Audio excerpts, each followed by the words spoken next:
Yes right మిత్రులారా, welcome to అక్షరం education. మన క్లాసెస్ అనేవి ఆల్రెడీ స్టార్ట్ అయ్యాయి. 6th to 10th వరకు మనకు ఎడ్జిటి కానీ స్కూల్ అసిస్టెంట్ కానీ మన ఆంధ్రప్రదేశ్ రాష్ట్ర విద్యార్థులకు చరిత్ర అకాడమిక్ న్యూ టెక్స్ట్ బుక్ ప్రకారం అందించడం జరుగుతుంది. మళ్ళీ చెప్తున్నాను, మనకు టెస్ట్ సిరీస్ అనేటటువంటివి అందుబాటులో ఉన్నాయి. ఇక్కడ క్లాసులో ఒకటి వినడమే కాదు, యథావిధిగా టెస్ట్ సిరీస్ కూడా రాసినట్లయితే మీరు అనుకున్నటువంటి స్థాయికి మీరు చేరుకోగలుగుతారు. సో రైట్, ఇక మన లెసన్లోకి వద్దాము. నాగరికతలు. సో ఫస్ట్ లెసన్ కంప్లీట్ అయింది. సో సంచార జీవనం నుండి స్థిర జీవనం వరకు. రైట్, ఇప్పుడు మన సెకండ్ టాపిక్ నాగరికతలు. ఇందులో ప్రధానంగా మన భారతదేశంలో వర్ధిల్లిన 2 ప్రధానమైనటువంటి నాగరికతల గురించి ఇలా డిస్కస్ చేస్తాం. ఒకటి సింధు నాగరికత, 2 ఆర్యుల నాగరికత. మరి ఈ యొక్క నాగరికతల్లో ఫస్ట్ సింధు నాగరికత గురించి చూద్దాం. మరి సింధు నాగరికత గురించి చూసే ముందు మనకు ఓవరాల్గా నాగరికత అంటే ఏమిటి అనేటటువంటిది ఒకసారి మనం చూసినట్లయితే, మానవుని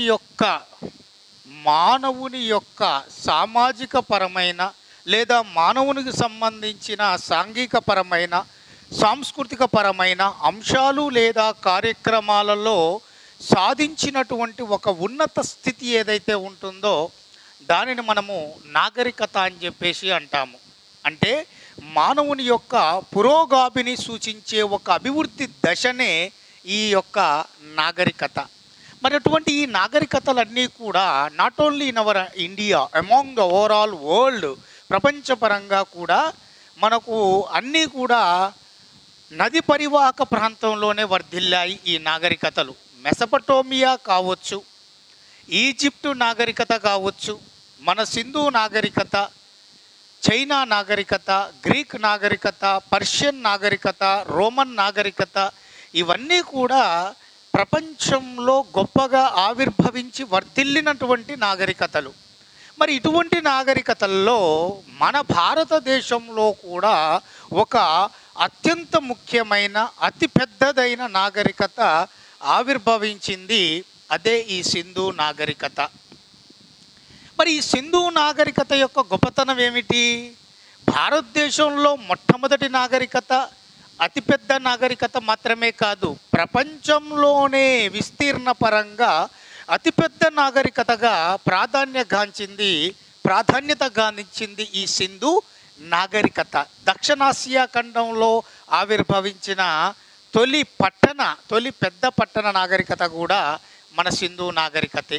మరి అటువంటి మన సింధు నాగరికత ఈ యొక్క ప్రాముఖ్యంలోకి రాకముందు, వెలుగులోకి రాకముందు అందరూ దాదాపుగా చరిత్రకారులైన, బ్రాహ్మణ పండితులైన, వేదమోత్తములైన ప్రతి ఒక్కరు కూడా ఏమనుకున్నారంటే మన భారతదేశ చరిత్ర వేదకాలం నుండి ప్రారంభమయ్యింది అనేటటువంటి ఒక విషయాన్ని బలంగా దృఢంగా నమ్మి దాన్ని ఆచరణలోకి తీసుకొని రావడం జరిగింది. బట్ ఎప్పుడైతే 1921 సంవత్సరంలో ఈ యొక్క మొట్టమొదటి పురావస్తు శాఖ డైరెక్టర్ ఆఫ్ జనరల్గా ఆర్కియాలజికల్ సర్వే ఆఫ్ ఇండియా ఏదైతే ఉందో ఇది 1861లో ఏర్పడింది. అప్పుడు అలెగ్జాండర్ కన్నింగ్ హోమ్ అనేవాడు మొట్టమొదటి పురావస్తు శాఖకు డైరెక్టర్ ఆఫ్ జనరల్గా రిక్రూట్ అయ్యాడు 1861లో, ఏఎస్ఐ భారతదేశ పురావస్తు శాఖ. మరి అటువంటి భారతదేశ పురావస్తు శాఖకు 1921 సంవత్సరంలో డైరెక్టర్ ఆఫ్ జనరల్గా ఉన్నటువంటి సర్ మార్షల్ ఎవరైతే ఉన్నారో ఈ యొక్క పురావస్తు శాఖ డైరెక్టర్ ఆఫ్ జనరల్గా ఉన్న ఇతని నేతృత్వంలో అధికారికంగా 1921 నుంచి మన భారతదేశ వాయువ్య ప్రాంతంలో అనగా ముఖ్యంగా ఈ యొక్క సింధు నది, అలాగే గగ్గర్ నది, ఆక్రా, సింధు నది దాని యొక్క 5 ఉపనదులు, సింధు నది దాని యొక్క 5 ఉపనదులు, అలాగే గగ్గర్ అలాగే ఆక్రా, ఈ యొక్క నదుల పరివాహక ప్రాంతంలో ఈ యొక్క త్రవ్వకాలు చేపట్టారు Sir John Marshall director of జనరల్గా ఉన్నప్పుడు. అలా భారతదేశ వాయువ్య ప్రాంతాలలో ప్రవహించేటటువంటి ముఖ్యమైన నదులుగా చెప్పబడ్డ వాటిలో సింధు నది, దాని 5 ఉపనదులు. అంటే ఇక్కడ సట్లేజ్ వస్తుంది, జీలం, అలాగే చీనాబ్, అలాగే రావి, అలాగే బియాస్. సో ఇక్కడ మనకు సట్లేజ్, జీలం, చీనాబ్, రావి, బియాస్, ఈ యొక్క సింధు నది, దాని యొక్క 5 ఉపనదులు, గగ్గర్ మరియు హాక్రా నదుల పరివాహక ప్రాంతంలో జరిపిన త్రవ్వకాలలో భాగంగా ఈ యొక్క మన సింధు నాగరికతకు సంబంధించిన అవశేషాలు బయటపడ్డాయి. అలా బయటపడ్డ అవశేషాల ఆధారంగా మనకు ఈ సింధు నాగరికతకు సంబంధించినటువంటి ఆనాటి నుండి నేటి స్వాతంత్రం వచ్చినటువంటి వరకు కూడా దాదాపు 1995 సంవత్సరం వరకు, 1921 నుంచి 1995 వరకు జరిపిన త్రవ్వకాలలో భాగంగా మొత్తము ఎన్ని పట్టణాలు లేదా నగరాలు బయటపడ్డాయంటే 1500 నగరాలు బయటపడ్డాయి. మరి ఈ 1500 నగరాలు బయటపడితే అందులో ప్రధానంగా ఈ యొక్క మొట్టమొదట బయటపడ్డ నగరము హరప్పా నాగరికత, రెండవది మొహంజదారో. అంటే హరప్పా నగరం 1921 త్రవ్వకాలలో, మొహంజదారో 1922 త్రవ్వకాలలో బయటపడింది. అలా 1921, 1922లో బయటపడ్డ ఈ హరప్పా, మొహంజదారో అనే ఈ సింధు నాగరికతకు సంబంధించిన 2 జంట నగరాలుగా పేరుగాంచినటువంటి నగరాలు ఎప్పుడైతే బయటపడ్డాయో మిత్రులారా, అప్పుడు చరిత్రకారులు తాము అనుకున్న నిర్ణయం తప్పుగా గుర్తించారు. దానికి గల కారణం వేదకాలం అనేది 1500 నుంచి ప్రారంభమైంది, వేదకాలపు నాగరికత. అంతకుముందు వేదకాలంతో మన భారతదేశ చరిత్ర ప్రారంభమైందని చెప్పేసి అనుకున్నారు. కానీ ఎప్పుడైతే ఇవి బయటపడ్డాయో పూర్తి స్థాయిలో, అప్పుడు వాళ్ళ యొక్క మాటలన్నీ కూడా తప్పుగా, ఇవి అన్నీ వాస్తవము. ఎందుకంటే వేదకాలపు నాగరికత కంటే ముందే భారతదేశంలో ఒక అతిపెద్ద విస్తీర్ణం కలిగిన నాగరికత ఆవిర్భవించి అంతమైపోయిందన్న విషయాన్ని తెలుసుకున్నారు. అంటే ఓవరాలుగా చెప్పాలంటే దాదాపు 2000 సంవత్సరాల పూర్వమే, అంటే వేదకాలపు నాగరికత కంటే ముందే భారతదేశంలో ఒక పెద్దదైన, ముఖ్యమైన, గొప్పదైన, విశిష్టమైన, ఎక్కువ విస్తీర్ణాన్ని కలిగి ఉన్న, ప్రపంచంలోనే ఒక గొప్ప పెద్ద నాగరికత అయినటువంటి ఈ యొక్క సింధు నాగరికత ఆవిర్భవించిందని చెప్పేసి ఇక్కడ వీళ్ళు భావించడం అనేటటువంటిది జరిగింది. మరి ఈ భారతదేశంలో వేదకాలపు నాగరికత కంటే ముందే ఆవిర్భవించిన ఈ నాగరికత ఏదైతే ఉందో, ఈ నాగరికతకు సంబంధించినటువంటి ఈ పేరును ఎలా పెట్టారయ్యా అంటే, సింధు నది దాని 5 ఉపనదుల పరివాహక ప్రాంతంలో ఏర్పడిన నాగరికతగా, అభివృద్ధి చెందిన నాగరికతగా ఉండడం వలన, వర్ధిల్లడం వలన దీన్ని సింధు నాగరికతగా పిలిచారు. అలాగే అఫీషియల్గా 1921 నుంచి చేపట్టిన త్రవ్వకాలలో భాగంగా ఈ యొక్క సింధు నాగరికతకు సంబంధించిన బయలుపడిన 1500 నగరాల్లో మొట్టమొదటగా, అంటే 1921లో బయలుపడిన మొట్టమొదటి నగరం గనక హరప్పా గనుక ఈ సింధు నాగరికతకు హరప్పా నాగరికత అని కూడా పేరు పెట్టడం జరిగింది. మరి ఈ హరప్పా నాగరికత లేదా సింధు నాగరికత ఏదైతే ఉంటుందో, ఇది పూర్తి స్థాయిలో 1500 నగరాలతో దాదాపు 12,99,600 చదరపు కిలోమీటర్ల విస్తీర్ణాన్ని కలిగి ఉంది. అంటే రౌండ్ ఫిగర్గా 13 లక్షల చదరపు కిలోమీటర్ల విస్తీర్ణాన్ని కలిగి ఉన్న ఈ నాగరికత ఈ 1500 నగరాలతో ముఖ్యంగా మన భారతదేశంలో కానీ, మరి ఇక్కడ ఆఫ్ఘనిస్తాన్, అలాగే పాకిస్తాన్ దేశాలలో మరి ముఖ్యంగా ఇది వర్ధిల్లింది. ఎలా అంటే ఇండియాలో చూస్తే మనకు పంజాబ్ కానీ, హర్యానా కానీ, పంజాబ్ కానీ, హర్యానా కానీ, అలాగే గుజరాత్ కానీ, అలాగే మనకు రాజస్థాన్ కానీ, అలాగే ఇక్కడ మహారాష్ట్ర. సో ఇవి మనకు భారతదేశంలో బయలుపడిన సింధు నాగరికత యొక్క నగరాలు వర్ధిల్లిన రాష్ట్రాలు పంజాబ్, హర్యానా, గుజరాత్, రాజస్థాన్, మహారాష్ట్ర. అలాగే ఇక్కడ మరి ఇతర విదేశాల్లో అంటే ఆఫ్ఘనిస్తాన్, పాకిస్తాన్లో ముఖ్యంగా బెలుచిస్తాన్, అలాగే మనకు సింధు, అలాగే పంజాబ్, పాకిస్తాన్లో ఉన్నటువంటి పంజాబ్ భూభాగం మరికొంత. సో ఇవన్నీ కూడా అంటే ఓవరాల్గా మనకిచ్చిన according to new text book ప్రకారంగా చూస్తే ఈ 1500 నగరాలతో సింధు నాగరికత 13 లక్షల చదరపు కిలోమీటర్ల విస్తీర్ణాన్ని కలిగి ఉంది. ఇది మన భారతదేశంతో పాటు ఆఫ్ఘనిస్తాన్, పాకిస్తాన్ దేశంలో ముఖ్యమైనటువంటి ఈ రాష్ట్రాలలో 1500 నగరాలతో సింధు నాగరికత గొప్పగా వర్ధిల్లింది అని చెప్పేసి మనకు చరిత్రకారులు మనకు ఫైనల్ కంక్లూజన్ ఇవ్వడం జరిగింది. అంతేకాదు ఈ యొక్క సింధు నాగరికత ఆవిర్భవించి అంతమైపోయినటువంటి కాలానికి సంబంధించినటువంటి టైమ్ ఆఫ్ పీరియడ్ గురించి కూడా చాలామంది పురావస్తు చరిత్రకారులు చాలా రకాలుగా తమదైన రీతిలో వాళ్ళు పరిశోధన చేసి వాళ్ళు ఒక్కొక్క టైమ్ ఆఫ్ పీరియడ్ అనేది చెప్పడం జరిగింది. బట్ అందరూ ఆమోదించిన సింధు నాగరికత వర్ధిల్లిన కాలము 2500 BCE నుండి 1700 BCE వరకు అని. అంటే క్రీస్తు పూర్వం 2500లో సింధు నాగరికత ఆవిర్భవించి క్రీస్తు పూర్వం 1700 సంవత్సరంలో ఈ యొక్క సింధు నాగరికత అనేటటువంటిది అంతం కావడం అనేటటువంటిది జరిగిందన్న విషయాన్ని మనకు పురావస్తు చరిత్రకారులు చెప్పడం జరిగింది. ఇది సింధు నాగరికత వర్ధిల్లిన కాలం, అందరూ ఆమోదించిన కాలం. మరి త్రవ్వకాలలో ఇవి బయటపడ్డాయని చెప్పాను. మరి బయటపడ్డ ఈ సింధు నాగరికతకు సంబంధించిన త్రవ్వకాలలో మరి వాళ్ళు ఏం కనుక్కున్నారు, ఏం ముఖ్యమైనటువంటి వస్తువులు బయలుపడ్డాయి, అలాగే ముఖ్యమైన అంశాలను పురావస్తు చరిత్రకారులు ఏం గమనించారు అనేటటువంటిది మనం బుక్ పాయింట్ ఆఫ్ వ్యూలో మనం దాన్ని చూడాలి. మరి అలా చూసినప్పుడు మనం ముఖ్యంగా ఎలా చదువుకోవాలి అంటే ఒక టెక్నిక్ అనేటటువంటిది మనం ఫాలో కావాలి. ఏం టెక్నిక్ అది? ఏం టెక్నిక్ అంటే ఇక్కడ చెప్తాను చూడండి. ఏంటిదంటే ఇప్పుడు సింధు నాగరికతకు సంబంధించిన మనకు బయలుపడిన నగరాలు 1500. అలా ముఖ్యమైనవి హరప్ప, మొహంజదారో అన్నాం. ఇక్కడ ఏమన్నాను? ఇక్కడ బయలుపడిన నగరాలు ఏం రాసుకున్నాము?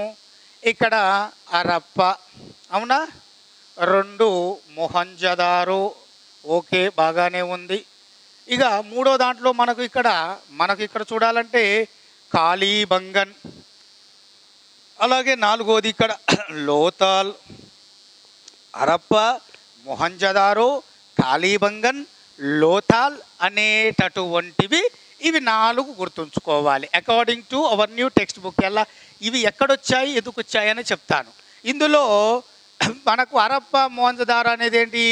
ఇది 1921, ఇది 1922, ఇది 1959, 61, ఇది 53, 55 బయలుపడ్డది. ఓకే, ఇంతవరకు బాగానే ఉంది. అయితే ఇక్కడ దీనికి మన లెసన్కి ముఖ్యమైన సంబంధం ఏంటిది అంటే ఇప్పుడు మనం ఏం చేయాలంటే ఈ యొక్క బయలుపడ్డ సింధు నాగరికతకు సంబంధించిన అంశాలు ఏవైతే ఉన్నాయో లేదా వస్తువులు ఏవైతే ఉన్నాయో దాన్ని ఒకసారి మనం చూసుకోవాలి, దాన్ని ఒకసారి మనం చూడాలి. అంటే ఇక్కడ అర్థం ఏంటిది?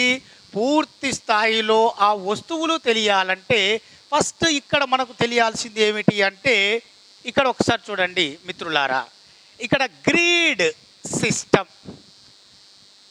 మీరు దీన్ని టెక్స్ట్ బుక్ చదువుకుంటే మీకు క్లియర్గా అర్థమవుతుంది. సో వినకుండా చేస్తే అప్పుడు అర్థం కాదు. First grid system. అలాగే రెండోది ఏమిటి అంటే మనకు ఇక్కడ ఎండిన మరియు కాల్చిన గట్టి ఇటుకలు, ఎండిన మరియు కాల్చిన గట్టి ఇటుకలు, అలాగే ముఖ్యంగా అత్యంత క్లియర్గా ఇక్కడ గుర్తుంచుకోవాల్సింది డ్రైనేజ్ సిస్టమ్, అలాగే గృహాల నిర్మాణం, గృహాల నిర్మాణం చాలా చాలా ముఖ్యమైనటువంటి ఇంపార్టెంట్.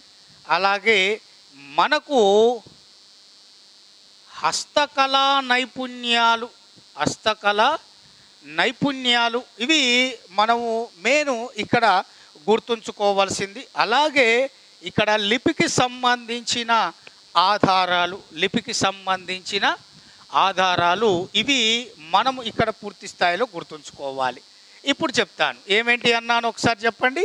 గ్రిడ్ సిస్టమ్, ఎండిన మరియు కాల్చిన గట్టి ఇటుకలు, డ్రైనేజ్ సిస్టమ్, గృహాల నిర్మాణం, హస్తకళా నైపుణ్యాలు, అలాగే వాళ్ళకు సంబంధించిన లిపి. ఇప్పుడు గ్రిడ్ సిస్టమ్, ఎండిన కాల్చిన గట్టి ఇటుకలు, డ్రైనేజ్ సిస్టమ్, గృహాల నిర్మాణం, హస్తకళా నైపుణ్యాలు, లిపిలో ఫస్ట్ గ్రిడ్ సిస్టమ్. ఇది తెలియాలంటే మనకు ఫస్ట్ది పట్టణ ప్రణాళిక గురించి తెలియాలి. సింధు నాగరికత పట్టణ ప్రణాళిక. ఎందుకంటే సింధు నాగరికత అనేది ప్రధానంగా దాదాపు 1500 పట్టణాలు లేదా నగరాలతో వర్ధిల్లింది.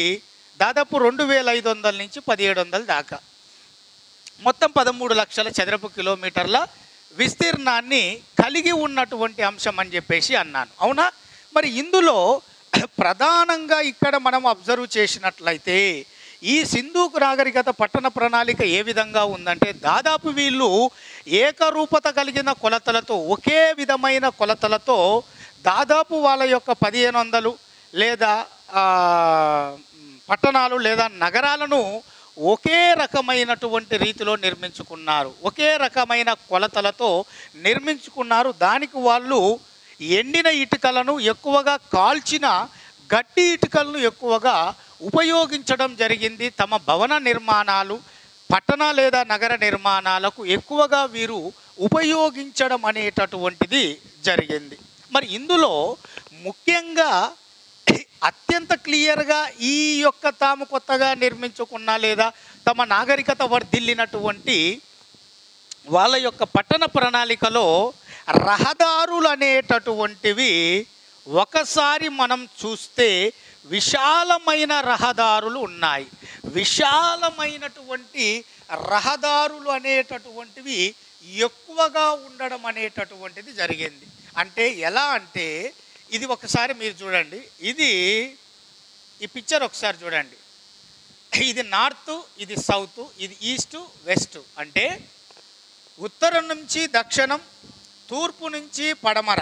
అంటే 4 దిక్కుల, 4 వైపుల రహదారులన్నీ కూడా ఒకదానికి మరొకటి సమాంతర చతుర్భుజాకారంలో ఖండించుకునే విధంగా, అంటే చదరంగంలోని గడుల వలె ఒకదానితో మరొకటి ఖండించుకునే విధంగా ఈ సింధు నాగరికత ప్రజలు ఏం చేశారంటే తమ యొక్క రహదారులను ఇలా గ్రిడ్ సిస్టమ్ ప్రకారం నిర్మించుకోవడం జరిగింది. తద్వారా ఆ కాలం నాటి రహదారులని మనం అబ్జర్వ్ చేస్తే అవన్నీ కూడా విశాలమైనటువంటి రహదారులుగా మనకు అక్కడ క్లియర్గా కనబడతాయి.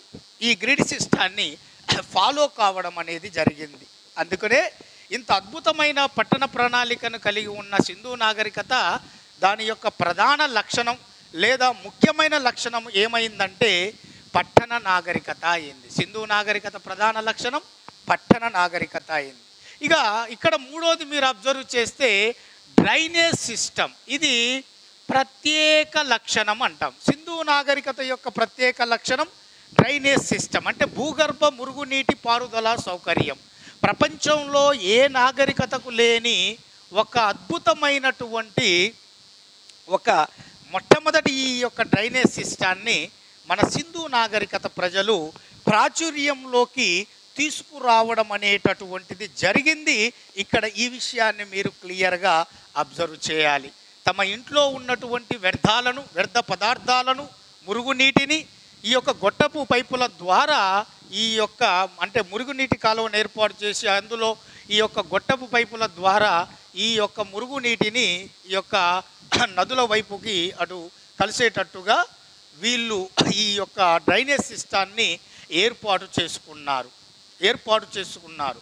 అంతేకాదు ఓవరాలుగా వాళ్ళు యొక్క శుభ్రతను ప్రపంచంలోనే ఏ నాగరికత వాళ్ళు లేనట్లుగా అత్యంత ముఖ్యంగా ఆరోగ్యానికి కానీ, పరిశుభ్రతకు కానీ, పారిశుద్ధ్యానికి కానీ అత్యంత ప్రిఫరెన్స్ ఇచ్చిన మొట్టమొదటి నాగరికత ప్రజలుగా కూడా వీళ్ళు పేరుగాంచారు. ఎవరయ్యా అంటే సింధు నాగరికత ప్రజలు. ఎందుకయ్యా అంటే వీళ్ళు మామూలుగా గొట్టపు పైపుల ద్వారా మురుగునీటిని బయటికి పంపించే ఒక డ్రైనేజ్ సిస్టాన్ని ఏర్పాటు చేయడమే కాదు, ఆ మురుగునీరు మధ్యలో ఇబ్బంది కలిగినప్పుడు, స్ట్రక్ అయినప్పుడు మధ్యలో ఆ చెత్తను తీసివేయడానికి, క్లియర్ చేయడానికి రహదారుల మధ్యలో ఇప్పుడు మనం ఏర్పాటు చేసుకుంటున్న మ్యాన్ హోల్స్ లాంటివి వాళ్ళు రహదారుల మధ్య భాగంలో ఆనాడే ఏర్పాటు చేసుకొని, మనిషి దూరే సందు ఉన్నటువంటి ఆ మ్యాన్హోల్స్ని ఏర్పాటు చేసుకొని పూర్తి స్థాయిలో వారు ఈ యొక్క పారిశుద్ధ్యానికి అంత ప్రిఫరెన్స్ ఇచ్చారు. అలాగే ప్రతి ఒక్కరు కూడా ఇంటి ముందు ఒక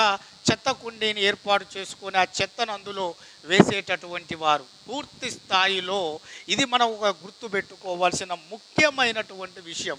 అంటే ఈ అంశాలను బట్టి చూస్తే మనకు అర్థమయ్యే ముఖ్యమైన విషయం ఏమిటయ్యా అంటే ప్రపంచపు నాగరికతల్లో పరిశుభ్రతకు కానీ, ఆరోగ్యానికి, ప్రపంచంలో ఆరోగ్యాన్ని కానీ, పరిశుభ్రత కానీ, అలాగే పారిశుద్ధ్యానికి మొట్టమొదటిగా ప్రిఫరెన్స్ ఇచ్చిన వాళ్ళు. ఇది మన న్యూ టెక్స్ట్ బుక్లో మనకు ఒక లైన్లో మెన్షన్ చేయడం అనేది ఇచ్చిండు. రేపు దీన్ని క్వశ్చన్గా ఫ్రేమ్ చేసినా కూడా ఆశ్చర్యపోవాల్సినటువంటి అవసరం లేదు. అందుకనే ఫస్ట్ మీకు ఆల్రెడీ చెప్పాను, ఈ యొక్క టెక్స్ట్ బుక్లో మనకు క్లియర్గా మీకు ఉన్నది అర్థం కావాలంటే ఫస్ట్ ఆఫ్ ఆల్ ఈ క్లాస్ మొత్తం కంప్లీట్ అయిన తర్వాత ఇది విన్నాక మీరు ఒకసారి వన్స్ మీరు ఒక టెక్స్ట్ బుక్ ఓపెన్ చేసి చూడండి. దాదాపుగా కూడా మీకు అన్ని పాయింట్స్ అనేటటువంటి ఇందులో మెన్షన్ అయి ఉంటాయి. సో కాబట్టి ఫస్ట్ ఆఫ్ ఆల్ క్లియర్గా లిజన్ చేయండి. సో నెక్స్ట్ ఆఫ్ ఆల్ ఏంటంటే వీళ్ళది గృహాల నిర్మాణం. ఇక్కడ జనరల్గా సింధు నాగరికత కాలం నాటి సమాజం చూస్తే ముఖ్యంగా రెండు సామాజిక అంతస్తులుగా విడిపోయింది. ఎగువ వర్గం వారు, దిగువ వర్గం వారు. ఎగువ వర్గం వారు ముఖ్యంగా ఒకటి లేదా రెండు అంతకంటే ఎక్కువ భవంతులను నిర్మించుకొని విలాసవంతమైన జీవనాన్ని గడిపితే, ఈ యొక్క దిగువ వర్గం వారు ఎవరైతే ఉంటారో వాళ్ళు పూర్తి స్థాయిలో ఒకటి లేదా రెండు సామాన్యమైనటువంటి గదుల్లో సర్వసాధారణమైనటువంటి జీవనాన్ని గడిపేవారు. బట్ కామన్గా మాత్రం ఈ యొక్క ధనవంతుల్లో కానీ, అంటే ఎగువ వర్గం కానీ దిగువ వర్గం కానీ ఈ యొక్క ఇళ్లను గమనిస్తే కామన్గా కనబడే ఫ్యాక్టర్ ఏంటంటే సింధు నాగరికత కాలం నాటి సమాజంలో నివసించే ప్రజల యొక్క ఇళ్ల నిర్మాణాలను ఎగువ వర్గం వారి, దిగువ వర్గం వారి గమనిస్తే వీళ్ళిద్దరిలో కనబడే కామన్ ఫ్యాక్టర్ ఏంటంటే తప్పనిసరిగా ఇంటిలో ఒక బావి, అలాగే ముఖ్యంగా స్నానాల గది అనేటటువంటిది ఉండడం అనేటటువంటి విషయాన్ని పూర్తి స్థాయిలో వీరు పురావస్తు చరిత్రకారులు గుర్తించారు. ఆ యొక్క ఇంటిలో వాళ్ళు వాడుకున్న మురుగు నీరుని ఈ గొట్ట పైపుల ద్వారా వాళ్ళు బయటికి పంపించేటటువంటి ఒక డ్రైనేజ్ సిస్టాన్ని కూడా వాళ్ళు అబ్జర్వ్ చేసి వీళ్ళు మొట్టమొదటగా పారిశుద్ధ్యానికి ఇంత ప్రాధాన్యత ఇచ్చారని చెప్పేసి వాళ్ళు డిక్లేర్ చేసుకోవడం జరిగింది. అలాగే ముఖ్యంగా మరి సింధు నాగరికత కాలం నాటి హస్తకళా నైపుణ్యాలు ఏవైతే ఉన్నాయో వీరి కాలంలో అనేక రకాలైనటువంటి హస్తకళా నైపుణ్యాలు వాళ్ళు ఆ కాలంలో తమ పీరియడ్లో చేసినటువంటివి పురావస్తు చరిత్రకారులు వివిధ రకాల ప్రాంతాలలో గుర్తించడం అనేటటువంటిది జరిగింది. మరి అందులో ముఖ్యంగా మనం ఇక్కడ చూసినట్లయితే పూర్తి స్థాయిలో నెంబర్ 1 ఇక్కడ చూడండి, టెర్రాకోట మట్టితో తయారు చేయబడ్డ అమ్మ తల్లి ఈ యొక్క విగ్రహం, కాల్చిన బంకమట్టితో తయారు చేసిన. అలాగే రెండవది రాయి లేదా శిలతో తయారు చేయబడిన నాట్యకత్తె విగ్రహం. అలాగే పూర్తిగా గడ్డంతో ఉన్న మత బోధకుడు లేదా పూజారి అనబడేటటువంటి విగ్రహాలు. అంటే ఇక్కడ మనం చూస్తే సింధు నాగరికత కాలానికి సంబంధించిన వాళ్ళ యొక్క చేతి వృత్తి నైపుణ్యాలకు సంబంధించినటువంటి ఆ యొక్క శిల్పాలు లేదా విగ్రహాలను మనం గమనిస్తే మనకు బుక్ పాయింట్ ఆఫ్ వ్యూలో ఇచ్చింది ఏంటిదంటే ఈ యొక్క టెర్రాకోట మట్టి, కాల్చిన బంకమట్టితో తయారు చేసిన ఆనాటి సింధు నాగరికత ప్రజలు పూజించే ప్రధాన స్త్రీ దేవత అమ్మతల్లి లేదా నేలతల్లి యొక్క ఆకృతి కనుగొనబడింది. అలాగే పూర్తి స్థాయిలో పూర్తిగా శిల లేదా రాయితో తయారు చేయబడిన నర్తిస్తున్న నాట్యకత్తె విగ్రహం బయలుపడింది. అలాగే గడ్డంతో ఉన్న మత బోధకుడు లేదా పూజారి యొక్క విగ్రహం అనేటటువంటిది బయలుపడింది. పూర్తి స్థాయిలో ఈ సింధు నాగరికతకు సంబంధించిన ముఖ్యమైన హరప్ప, మొహంజదారో నగరాలలో ఇవి బయలుపడ్డాయి. మరి వీటితో పాటు ఈ హరప్ప, మొహంజదారోలో బయలుపడ్డ ముఖ్యమైన అంశాలలో మరికొన్ని చూస్తే, ఈ యొక్క మొట్టమొదటి నగరమైన హరప్ప నగరంలో 6x2 వరుస కొలతలతో మొత్తం 12 చిన్న ధాన్యాగారాలు బయటపడ్డాయి. ధాన్యాన్ని నిల్వ ఉంచుకునే 12 ధాన్యాగారాలు మొత్తం హరప్పాలో బయలుపడ్డాయి. అలాగే అత్యంత ముఖ్యంగా ఇదే హరప్పాలో మనకు ఈ యొక్క లేబర్స్ అంటే కార్మికులకు సంబంధించిన వాళ్ళు నివసించేటటువంటి ప్రత్యేకమైన నివాసాలు వారికి కేటాయించబడినట్లు ఆధారాలు తెలిపేటటువంటి నగరంగా ఈ యొక్క హరప్ప నగరాన్ని చరిత్రకారులు గుర్తించారు. అంటే ఈ హరప్ప నగరంలో, ఈ మొహంజదారో నగరంలో కామన్గా బయటపడ్డ వాటిల్లో ముఖ్యమైనవి టెర్రాకోట మట్టితో తయారు చేసిన అమ్మతల్లి విగ్రహం, రాయితో తయారు చేయబడ్డ నాట్యకత్త విగ్రహం. ఈ రెండింటితో పాటు ఈ యొక్క 12 ధాన్యాగారాలు, కార్మికుల నివాసాలు, ఈ 4 హరప్ప నగరంలో బయటపడితే గడ్డంతో ఉన్న మతబోధకుడి యొక్క విగ్రహం, వీటితో పాటుగా ముఖ్యంగా ఈ యొక్క పశుపతి విగ్రహం, సింధు నాగరికత ప్రజలు పూజించే పురుష దైవం పశుపతి, ఈయన తర్వాత కాలంలో శివుడిగా భావించబడి పూజించబడ్డాడు.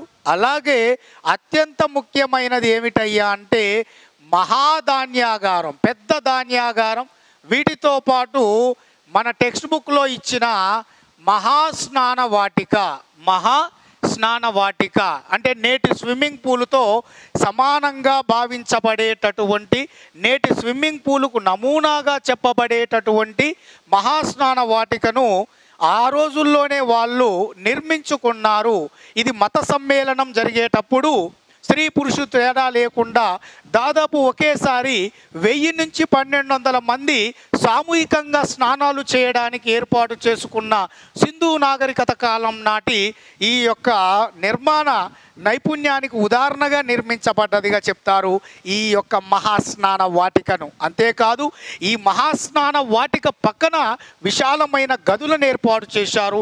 ప్రత్యేకంగా స్త్రీలు స్నానాన్ని ఆచరించిన తర్వాత దుస్తులు మార్చుకోవడానికి. అప్పట్లోనే చూడండి వారు ఎంత యొక్క సాంకేతిక పరిజ్ఞానం, ఎంత నిర్మాణ నైపుణ్యాన్ని కలిగి ఉన్నారో అనేటటువంటిది చెప్పడానికి ముఖ్యంగా ఇవన్నీ కూడా మనం ఉదాహరణలుగా తీసుకుంటే సరిపోతుంది. ఇవన్నీ కూడా మన బుక్లో ఇచ్చినవే, మీకు చాలా టెక్నిక్గా దీన్ని లింకప్ చేస్తూ చెప్తున్నాను, ఇక్కడ గమనించండి.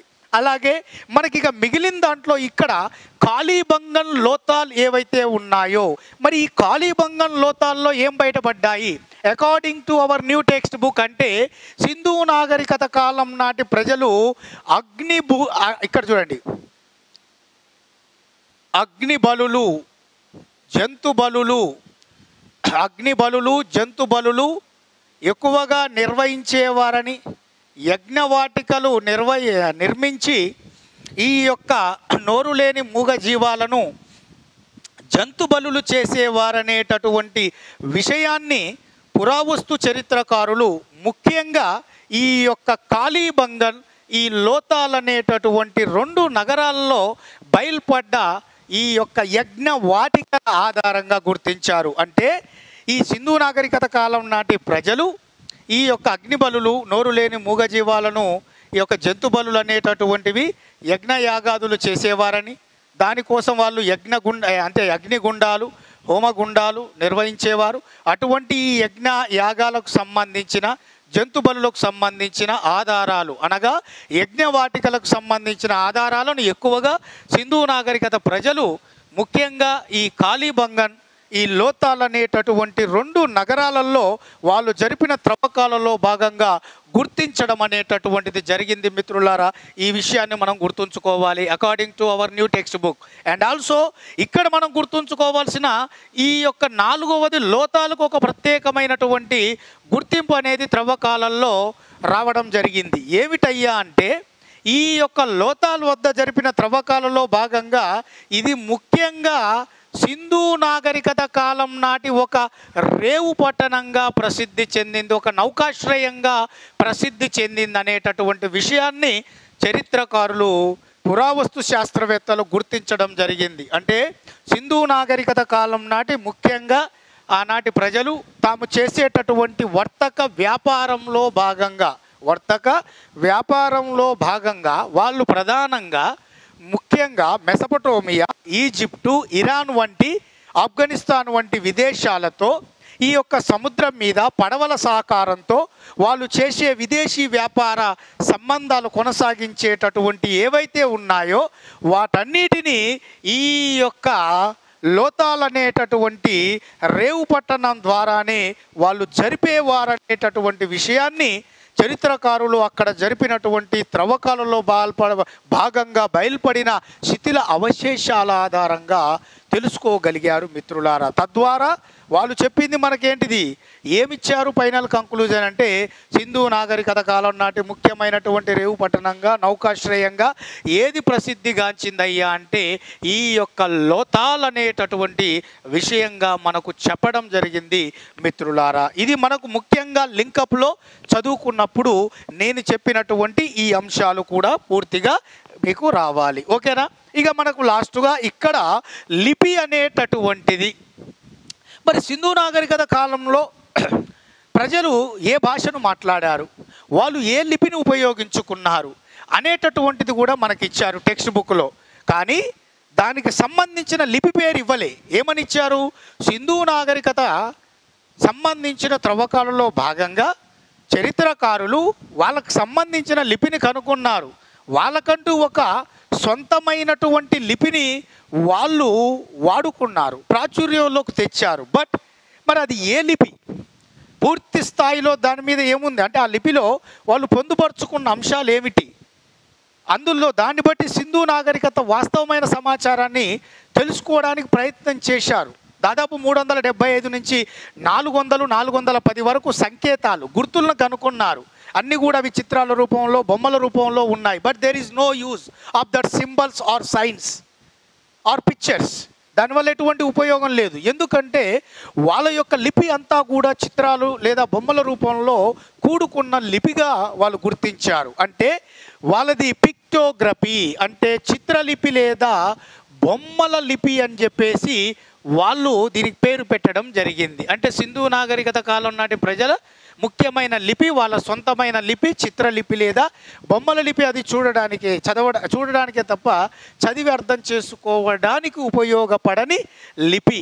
దీని మీద చాలామంది చరిత్రకారులు, పురావస్తు శాస్త్రవేత్తలు, భాషా శాస్త్రవేత్తలు పరిశోధనలు చేశారు. But there is no use. అక్కడ ఎటువంటి సమాచారాన్ని కూడా తెలుసుకోలేకపోవడం అనేది జరిగింది. అంతేకాదు వీళ్ళ యొక్క లిపి చిత్రలిపి లేదా బొమ్మల లిపి, వీరి యొక్క రాతా విధానం ఏమిటంటే సర్పలేఖనం. అంటే ఇలా ఎడమ నుంచి కుడికి, కుడి నుంచి మళ్ళీ ఎడమకు, ఎడమ నుంచి కుడికి మళ్ళీ కుడి నుంచి ఎడమకు కొనసాగేటటువంటి ఇటువంటి నాగవల్లిక లిపి లేదా సర్పలేఖనం అనే రాతా విధానాన్ని చిత్రలిపి లేదా బొమ్మల లిపి అనే ఒక ముఖ్యమైన స్క్రిప్ట్ని అంటే లిపిని వాళ్ళు సొంతంగా కలిగి ఉన్నారు. బట్ అది దానివల్ల ఎటువంటి ఇన్ఫర్మేషన్ అనేటటువంటి తెలుసుకోవడానికి అందుబాటులోకి ఆ పరిజ్ఞానం అనేది మన యొక్క పురావస్తు చరిత్రకారులకు లేకపోవడం వల్ల వాస్తవికమైనటువంటి సింధు నాగరికతకు సంబంధించిన సమాచారం అనేది మరుగున పడిపోవడం అనేటటువంటిది జరిగింది మిత్రులారా. ఇక్కడ ఈ విషయాన్ని చాలా పర్ఫెక్ట్గా మీరు గమనించాలి. ఓకేనా? ఇంతవరకు మొత్తం కూడా మనము ఇంట్రడక్షన్ నుంచి ఇలా లింకప్ చేసుకుంటూ ఇలా చదవాలి. ఇలా చదివిన తర్వాత నెక్స్ట్ ఏమిటయ్యా అంటే మరి సింధు నాగరికతకు సంబంధించిన ఈ జరిపినటువంటి త్రవ్వకాలలో ఈ బయలుపడిన వస్తువుల ప్రకారం ఈ యొక్క పురావస్తు చరిత్రకారులు ఏం తెలుసుకోగలిగారు? వాళ్ళ యొక్క సొసైటీని తెలుసుకోగలిగారు, ఊహించగలిగారు. వాళ్ళ యొక్క రిలీజియస్ కండిషన్ తెలుసుకోగలిగారు. వాళ్ళ యొక్క ఎకనామికల్ కండిషన్స్ లేదా పొజిషన్స్ అనేటటువంటిది తెలుసుకోగలిగారు. మరి అది ఏమిటి, దానికి సంబంధించిన సమాచారం అనేది according to our new text book అనేది మనము ఇక్కడ చూద్దాం లింకప్గా. మీరు చాలా జాగ్రత్తగా ఈ వీడియో అనేటటువంటిది మనం చూస్తే ఖచ్చితంగా ఒకసారి బుక్ మళ్ళీ మీరు తిప్పేస్తే మీకు ఈజీగా చాలా క్లియర్గా లెసన్ అనేటిది అర్థమవుతుంది. మళ్ళీ చదవాల్సినటువంటి అవసరం లేకుండా దాన్ని క్లియర్గా చెప్పడం అనేది జరుగుతుంది మిత్రులారా. కాబట్టి ఒకసారి కాన్సన్ట్రేషన్ చేయండి, ఓకేనా? రైట్. ఇప్పుడు మనం ఏం చేద్దామంటే మనకిచ్చిన దాంట్లో 3 భాగాలు విభజించుకోవాలి. ఏంటిది ఈ టాపిక్లో? ఫస్ట్ది ఏంటిది? సామాజిక పరిస్థితులు. రైట్. మనకిచ్చిన దాంట్లో రెండోది ఏంటిది? ఆర్థిక పరిస్థితులు.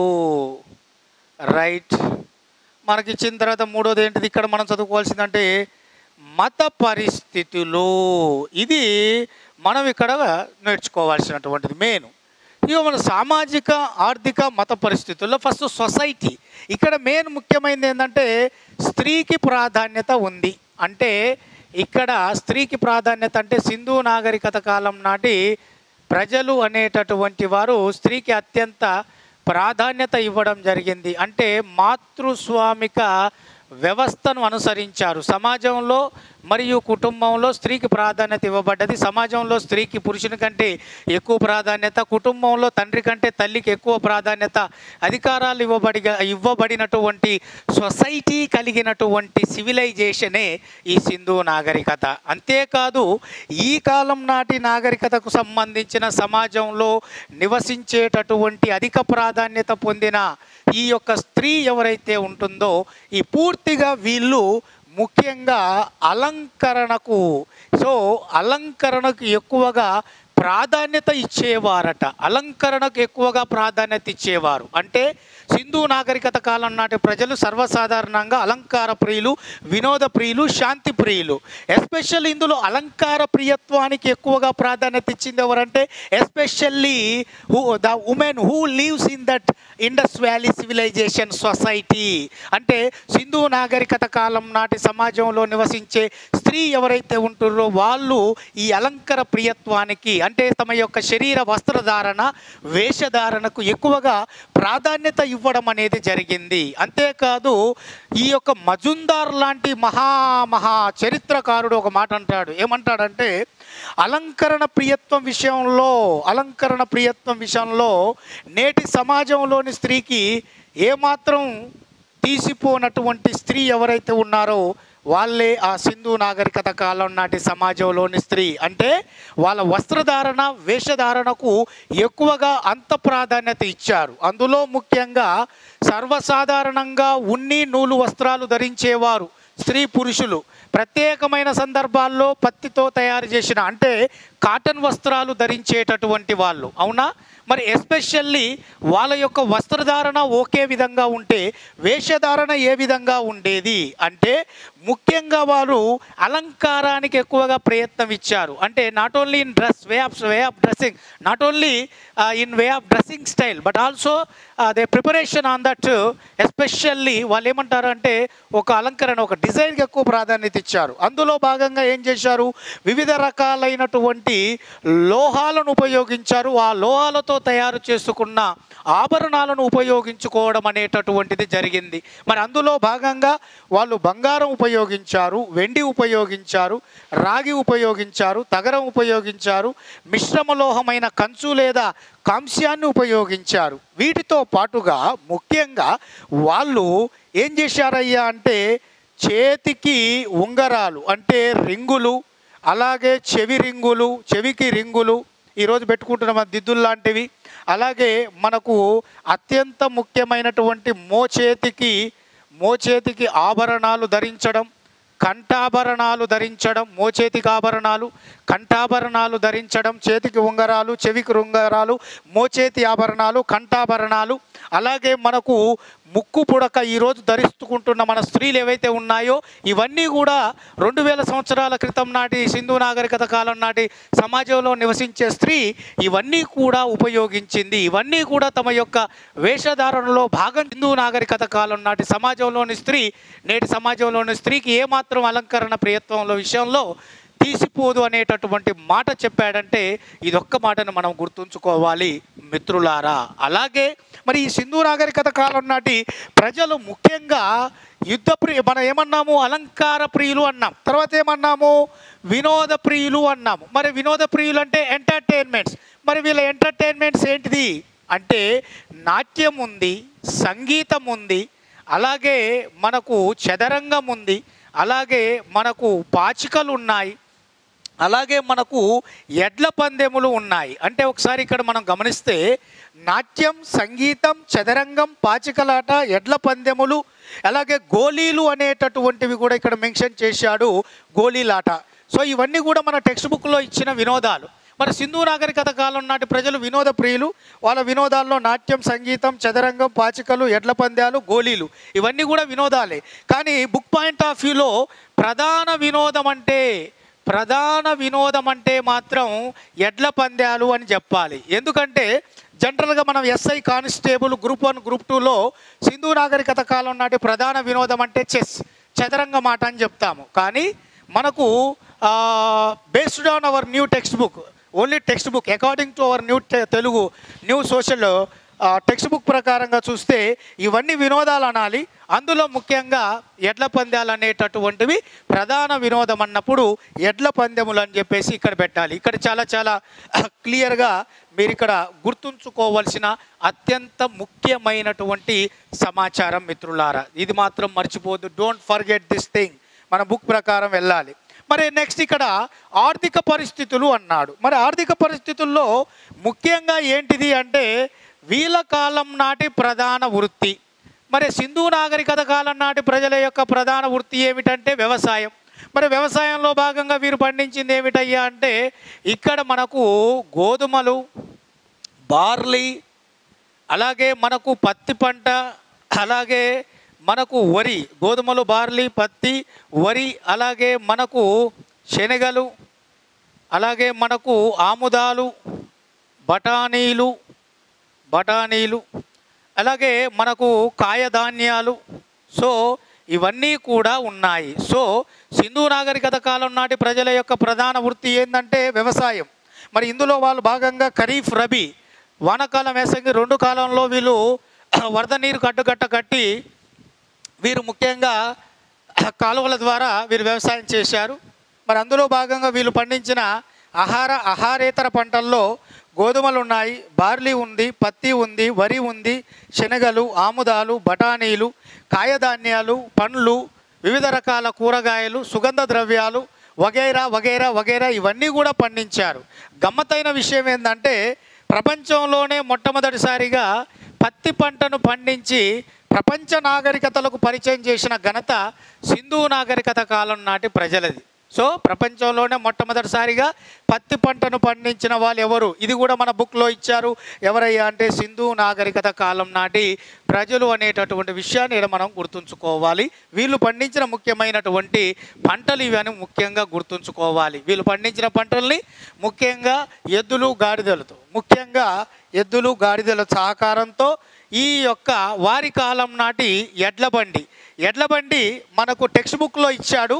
ఈ ఎడ్ల బండి దీన్ని ఏమంటామంటే ఇక్కా. సో ఇక్కా అంటాము. సో టెక్స్ట్ బుక్లో మనకిచ్చిన పిక్చర్లో ఎడ్ల బండి ఉంది కదా, ఈ ఎడ్ల బండి వాస్తవంగా ఇది ఇక్కా అనే పేరుతో పిలువబడింది. ఈ ఇక్కా అనే ఎడ్ల బండితో వీళ్ళు వివిధ రకాలు వాళ్ళు పండించిన ఆహార ధాన్యాలను వాళ్ళు పండించిన చోటు నుంచి మరొక చోటుకు తరలించడానికి, అలాగే ముఖ్యంగా ఈ యొక్క ప్రజలను ఒక చోటు నుంచి మరొక చోటుకు తీసుకెళ్ళడానికి భూమార్గం ద్వారా ఈ ఇక్కా అనే ఎడ్ల బండి చాలా ఎక్కువగా ఉపయోగపడేదట. అందుకనే వాళ్ళు మట్టితో తయారు చేసే బొమ్మల్లో ఎక్కువగా ఈ ఇక్కా అనే ఎడ్ల బండి, మీరు చూస్తున్న టెక్స్ట్ బుక్లో ఉన్న పిక్చర్ ఉంది కదా, ఆ మట్టితో తయారు చేసిన ఇక్కా అనే ఎడ్ల బండిని ఎక్కువగా వీళ్ళు తయారు చేసేవారట. అందులో భాగంగానే ఆ ఇక్కా అనేటటువంటి ఎడ్ల బండి ఏదైతే ఉందో అది మామూలుగా ఈ చిన్నపిల్లలు ఆడుకోవడానికి ఉపయోగపడే ఆట బొమ్మల్లో ఎక్కువగా ఈ టెర్రాకోట అనేటటువంటి మట్టితో తయారు చేసిన ఈ యొక్క ఎడ్ల బండిగా పిలువబడే ఇక్క అనేది అత్యంత ప్రాధాన్యత ప్రసిద్ధిగాంచిందిగా కూడా మన చరిత్రకారులు గుర్తించారు మిత్రులారా. మరి ఇందులో భాగంగా ఈ ఆర్థిక పరిస్థితుల్లో భాగంగా వ్యవసాయంతో పాటు వీళ్ళు వ్యాపారం కూడా ఎక్కువగా కొనసాగించారు. వ్యాపారం కూడా అది ముఖ్యంగా ఎవరితోటయ్యా అంటే మెసపటోమియాతో, అలాగే రెండవది ఈజిప్టుతో, అలాగే మూడవది ఇరాన్. మెసపటోమియా అంటే ఇరాక్, నేటి ఇరాక్, అలాగే ఈజిప్టు. ఇరాన్ అంటే ఒకప్పటి పర్షియా. సో పర్షియా యొక్క కొత్త పేరు ఇరాన్, మెసపటోమియా యొక్క కొత్త పేరు ఇరాక్, అలాగే ఈజిప్టు అంటే మన సింధు నాగరికత ప్రజలు ముఖ్యంగా సముద్రాల మీద ఈ యొక్క నదుల మీద పడవల సహకారంతో నేటి ఇరాకు, ఈజిప్టు, ఇరాన్ వంటి దేశాలతో వీరు విదేశీ వ్యాపార సంబంధాలను కొనసాగించేటటువంటి వారనే విషయాన్ని మన వాళ్ళు అర్థం చేసుకున్నారు. అంతేకాదు ముఖ్యంగా ఎస్పెషల్లీ మనం ఇక్కడ గమనించాల్సిన మరో ముఖ్యమైనటువంటి విషయం ఉంది. ఏంటా మరొక ముఖ్యమైనటువంటి విషయం అనేది మీరు నన్ను అడిగితే, వీరి కాలంలో ప్రధాన వృత్తి వ్యవసాయం, అవునా?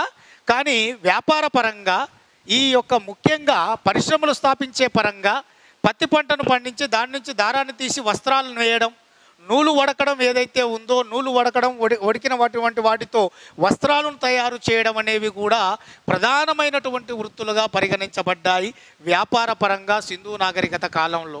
దీని తర్వాత కాల్చినటువంటి బంకమట్టితో వాళ్ళు ఇటుకలు తీసి ఆ ఇటుకలను మన బట్టి పెట్టడం, అంటే ఇప్పుడు ఫర్ ఎగ్జాంపుల్ ఈ బ్రిక్స్ అనేటటువంటి వాటిని తయారు చేసి వాటిని ఎండిన తర్వాత వాటిని బట్టి పెట్టి బర్న్ చేసి కాల్చిన గట్టి ఇటుకలుగా ఆ పటుత్వాన్ని తీసుకొచ్చి వాటితో భవన నిర్మాణాలకు శ్రీకారం చుట్టడం అనేటటువంటి హస్తకళా నైపుణ్యం కూడా ఈ యొక్క పత్తి పంటను పండించి దాన్ని దించి దారాన్ని తీసి నూలు వడకడం, తద్వారా వస్త్రాలు నేయడంతో పాటు ఈ కాల్చిన గట్టి ఇటుకలను కూడా తయారు చేసి ఉపయోగించుకోవడం అనేది కూడా సింధు నాగరికత కాలానికి సంబంధించినటువంటి వ్యాపార పరంగా, పారిశ్రామిక పరంగా ముఖ్యమైన ప్రధానమైన వృత్తులుగా, ప్రధానమైనటువంటి నైపుణ్యాలుగా కూడా పురావస్తు చరిత్రకారులు గుర్తించడం అనేటటువంటిది జరిగింది. మరి ఇప్పుడు మీకు ఒక డౌట్ రావాలి. ఏం డౌట్ రావాలి? మరి ఆ కాలంలో నాణ్యాలు ఉన్నాయా, డబ్బులు ఉన్నాయా? లెస్, నాణ్యాలు లేవు, డబ్బులు లేవు, లోహాలు ఉన్నాయి. మరి ఎలా ఉపయోగించుకున్నారు వాళ్ళు? ఈ యొక్క వ్యాపారాన్ని ఎలా కొనసాగించారు అంటే ఎస్పెషల్లీ బార్టర్ సిస్టమ్ ప్రకారం, అంటే ఈ యొక్క వస్తు మార్పిడి విధానం ద్వారా సింధు నాగరికత కాలం నాటి ప్రజలు తమ వ్యాపారంలో భాగంగా ముఖ్యంగా ఈ యొక్క తూనీకలు కొలతలను ఖచ్చితమైనటువంటి ప్రామాణికంగా ఉపయోగించుకొని ఒక వస్తువు బరువును తూకం వేసి కొలత ప్రకారంగా అదే వస్తువు అదే రీతిలో విలువ కలిగిన వస్తువును ఒకరికొకరు ఇచ్చిపుచ్చుకునేటటువంటి వారు. ఇటువంటి ఖచ్చితమైన తూనీకలు కొలతలు పద్ధతిని ఉపయోగించి, ఈ త్రాసు పద్ధతిని ఉపయోగించి ఈ యొక్క సింధు నాగరికత కాలం నాటి ప్రజలు ముఖ్యంగా తమ యొక్క వ్యాపార సంబంధాలను ఈ యొక్క బార్టర్ సిస్టమ్ ద్వారా కొనసాగించడం జరిగింది. మన ఖచ్చితమైనటువంటి ఈ యొక్క ఇటుకల నిర్మాణంలో కూడా ఈ ఖచ్చితమైన తూనీకలు కొలతలు ఉపయోగించి పటిష్టవంతమైన ఇటుకల నిర్మాణానికి శ్రీకారం చుట్టి పటిష్టవంతమైనటువంటి భవన నిర్మాణానికి కూడా మొట్టమొదటిసారిగా శ్రీకారం చుట్టినటువంటి వారిగా ఈ సింధు నాగరికత కాలం నాటి ప్రజలు పేరుగాంచారు మిత్రులారా. అందుకనే మన యొక్క సింధు నాగరికత కాలం నాటి అత్యద్భుతమైన ఈ ఖచ్చితమైన తూనీకలు కొలతలు ఏవైతే ఉన్నాయో ఈ తూనీకలు కొలతల ప్రమాణాలు చివరికి ఎస్పెషల్లీ మనకు ఇరాక్, మధ్య ఆసియా, పర్షియా వంటి దేశాలలో కూడా ఈ యొక్క మనం అనుసరించే తూనీకలు కొలతలు ఖచ్చితమైన ఈ పద్ధతి త్రాసు విధానం అనేది ఆ దేశాల్లో కూడా అమలులో ఉన్నది. వాళ్ళు మన తూనీకలు కొలతల విధానాన్ని ఖచ్చితంగా అక్కడ కూడా అనుసరించారు అనేటటువంటి విషయాన్ని మన పురావస్తు చరిత్రకారులు ఈ యొక్క ఇరాక్, మధ్య ఆసియా, పర్షియా ఇటువంటి దేశాలలో అక్కడ బయలుపడినటువంటి అంశాల ఆధారంగా మనకు క్లియర్గా చెప్పడం జరిగింది మిత్రులారా. మరి ముఖ్యంగా ఆర్థిక పరిస్థితుల ద్వారా మత పరిస్థితుల విషయానికి వస్తే ముఖ్యంగా సింధు నాగరికత ప్రజలు ప్రధానంగా స్త్రీ దేవతను పూజించారు. మొట్టమొదటగా ఆమె అమ్మ తల్లి లేదా నేల తల్లి. ఈమె సింధు నాగరికత కాలం నాటి ప్రధాన స్త్రీ దేవత. ఈ అమ్మ తల్లిని పూజించిన తర్వాత ఈ యొక్క రెండవ దైవంగా మొదటి పురుష దేవుడిగా పశుపతిని పూజించారు. పశుపతి యోగముద్రలో ఉన్న ఈ ఒక వ్యక్తి యొక్క విగ్రహాన్ని మొహంజదారోలో బయటపడ్డదని చెప్పాను కదా. ఆయన చుట్టూ కొన్ని రకాలైన జంతువులు ఉన్నాయి అన్నట్టు. అంటే పులి, దున్నపోతు, అలాగే ఖడ్గమృగము, ఏనుగు, కాళ్ళ దగ్గర 2 జింక పిల్లలు. ఇవి చూసి ఇవి ఆయన యోగ ముద్రలో ధ్యానంలో నిమగ్నమై ఉండగా ఈ పశువులు అతనికి రక్షణగా ఉన్నాయి, అతని ఆధీనంలో ఉన్నాయి. కాబట్టి తను పశుపతి అని చెప్పేసి ఇక్కడ పేరు పెట్టడం జరిగింది. మనకు ఎవరయ్యా అంటే సర్ జాన్ మార్షల్. మరి ఆ పశుపతే తర్వాత కాలంలో ఆర్యుల కాలంలో శివుడిగా పూజలు అందుకున్నాడు. త్రిమూర్తుల్లో ఒకరిగా పూజించబడడం అనేటటువంటిది జరిగింది. మరి ఈ యొక్క అమ్మ తల్లి పశుపతినే కాకుండా వీళ్ళు ఈ యొక్క స్త్రీ పురుష జనన మర్మాంగవయాలైన లింగం యోనిని పూజించారు. అలాగే నేటికి మనం శుభకార్యాల్లో ఉపయోగిస్తున్న ఈ యొక్క స్వస్తిక్ అనేటటువంటి గుర్తును కూడా వీళ్ళు పూజించారు. వీటితో పాటుగా ముఖ్యంగా అత్యంత ముఖ్యమైనటువంటి ప్రధానమైనటువంటి పవిత్రమైన వృక్షాలుగా రావి చెట్టును, వేప చెట్టులను పూజించడం అనేది జరిగింది. ఫస్ట్ ప్రిఫరెన్స్ రావి చెట్టుకి ఇచ్చారు, తర్వాత వేప చెట్టుకు అనేది ఇవ్వడం జరిగింది. అలాగే ప్రధానమైనటువంటి పవిత్రమైన జంతువుగా భావించి పూజించింది ఎద్దుని. అలాగే పాములను పూజించారు. ఈ యొక్క మోపురం కలిగిన ఎద్దును ప్రధానమైన జంతువుగా, పవిత్రమైన జంతువుగా ఆరాధించి భావించి పూజించారు. పవిత్రమైన పక్షిగా పావురాన్ని పూజించారు. సరీసృపంగా పామును పూజించారు. గుర్తులుగా లింగం యోనితో పాటు స్వస్తికును గుర్తించారు. స్త్రీదేవతగా అమ్మ తల్లిని, పురుష దైవంగా పశుపతిని, వృక్షాలుగా వేప మరియు రావి చెట్టులను, అందులో రావి చెట్టును అత్యంత మొదటి పవిత్ర వృక్షంగా, తర్వాత వేప చెట్టులను పూజించారు. ఇలా వీటితో పాటు పంచభూతాలుగా చెప్పబడ్డ, అంటే మనకు ముఖ్యంగా నీరు, నిప్పు, గాలి, అలాగే మనకు నేల, అలాగే మనకు ఆకాశం ఏదైతే ఉందో వీటన్నిటిని పంచభూతాలుగా భావించి, పంచభూతాలనే ప్రకృతి ముఖ్యమైనటువంటి దైవాలుగా భావించి పూజించినటువంటి నాగరికతగా కూడా పంచభూతాలను, రేపు క్వశ్చన్ వస్తుంది, పంచభూతాలను అంటే నీరు, నిప్పు, నేల, గాలి, ఆకాశం అనేటటువంటి పంచభూతాలను ఆ యొక్క అతీంద్రియమైన శక్తులుగా భావించి పూజించినటువంటి సాంప్రదాయము సింధు నాగరికత కాలం నాటి ప్రజలు సొంతం చేసుకున్నారనేటటువంటి విషయాన్ని ఇక్కడ మీరు గమనించాలి మిత్రులారా. ఇవన్నీ కూడా మత పరిస్థితులు మనం ఇక్కడ గుర్తుపెట్టుకోవాలి. మరి ఇంత అద్భుతమైన ఈ యొక్క విశిష్టత కలిగిన ప్రపంచంలో పెద్ద నాగరికతగా, భారతదేశపు మొదటి పెద్ద నాగరికతగా, దక్షిణాసియా ఖండపు మా తొలి పెద్ద పట్టణ నాగరికతగా ఆవిర్భవించిన, అభివృద్ధి చెందిన సింధు నాగరికత పతనం ఎలా అయ్యింది అంటే, ఈ పతనానికి కారణం ముఖ్యంగా చాలామంది, ముఖ్యంగా అందరూ ఆమోదిస్తున్న, అందరూ అంగీకరించిన సిద్ధాంతం ఏంటంటే మధ్య ఆసియాకు సంబంధించిన విదేశీయులైన ఆర్యుల దండయాత్రల వలన సింధు నాగరికత అంతమైందని చెప్పేసి. కానీ ఒక విదేశీ చరిత్రకారుడైనటువంటి మార్టిమర్ వీలర్ ఏం చెప్పాడయ్యా, మార్టిమర్ వీలర్ దీన్ని ఒప్పుకోలేదు, ఈ సిద్ధాంతాన్ని అంగీకరించలేదు, కొట్టిపారేశాడు. ఆయన చెప్పిన వివరాల ప్రకారం సింధు నాగరికత పతనం కావడానికి సింధు నది తాను ఎప్పుడు ప్రవహించే దిశలో కాకుండా తన యొక్క ప్రవాహ దిశను మార్చుకోవడం వలన, సింధు నదికి వరదలు రావడం వలన సింధు నాగరికత అంతమైపోయిందని చెప్పేసి పేర్కొన్నాడు.